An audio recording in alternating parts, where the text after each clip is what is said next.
Driver નથી તો પણ આ ટ્રેક્ટર ખેતર ખેડી રહ્યું છે, એ પણ મગફળીને નુકસાન પહોંચાડ્યા વિના સીધી લીટીમાં ચાલી રહ્યું છે। ટાર્ઝન ફિલ્મ જેવા આ દ્રશ્યો રાજકોટના પાડ ગામના એક ખેતરના છે, જ્યાં જગદીશભાઈ ટીલાળા નામના ખેડૂતે પોતાના ખેતરમાં ફિટ કરાવી છે જીપીએસ સિસ્ટમ। આ સિસ્ટમ લગાવ્યા બાદ ટ્રેક્ટર શરૂ કરીને એક શેઢેથી મૂકીએ તો સામે શેઢે આપમેળે પહોંચી જાય છે। અત્યારે સ્થિતિ એવી છે કે ખેતરે ટ્રેક્ટર અને મિની ટ્રેક્ટર તો આવી ગયા છે, પરંતુ સીધું ચલાવી શકાય એટલી કુશળતા કેટલાક ખેડૂતો પાસે નથી હોતી। આવા ખેડૂતો માટે આ સિસ્ટમ આશીર્વાદરૂપ બની શકે છે, કેમ કે આ સિસ્ટમ લગાવ્યા પછી ટ્રેક્ટર જાતે જ સ્ટીયરિંગ પર કાબુ મેળવીને સીધું ચાલે છે।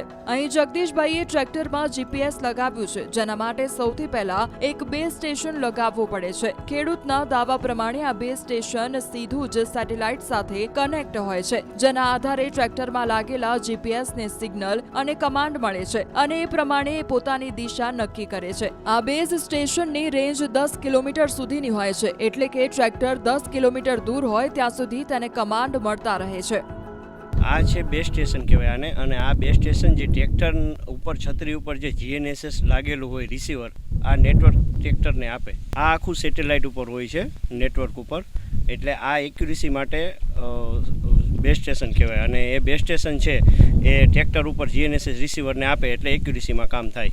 બસ આ એક વાઈફાઈ જે આપણે કહીએ એ રીતે નેટવર્ક ટ્રેક્ટરને આપે અને એ ટ્રેક્ટર એક્યુરેસીમાં સરખું ચાલે એના માટે। આની રેન્જ બધાની અલગ અલગ હોય છે, 10 કિલોમીટર સુધીની હોય છે, 30 કિલોમીટર સુધીની હોય છે, પછી બધા મોડલ અલગ અલગ આવતા હોય છે। આની અંદર બેટરી હોય છે, એ ઉપરાંત તમે પંપથી પણ ચાર્જ કરી શકો અને પાવર બેંકથી પણ ચાર્જ કરી શકો। ટ્રેક્ટરમાં એવું છે સાહેબ કે આપણે ડ્રાઈવરની જરૂર ન પડે અને ખાલી વાળવા પૂરતો ડ્રાઈવરની જરૂર પડે છે, પણ હાલે છે સીધું સ્ટ્રેટ ટ્રેક્ટર।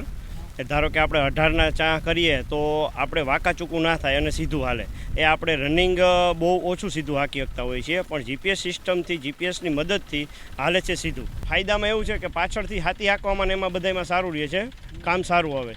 અને હું આ મારે બીજું વર્ષ છે, આ 2 વર્ષથી હું આ યુઝ કરું છું। એક્યુરેસી તો તમે વાત જ પૂછોમાં, બહુ સારી એક્યુરેસી આપે છે।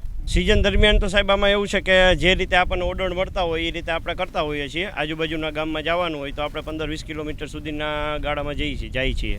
અંદાજથી 150-200 વીઘાના સાહ નાખેલા છે ઉનાળામાં, અને લગભગ 100 વીઘાનું વાવેતર પણ કરેલ છે આ સિસ્ટમથી।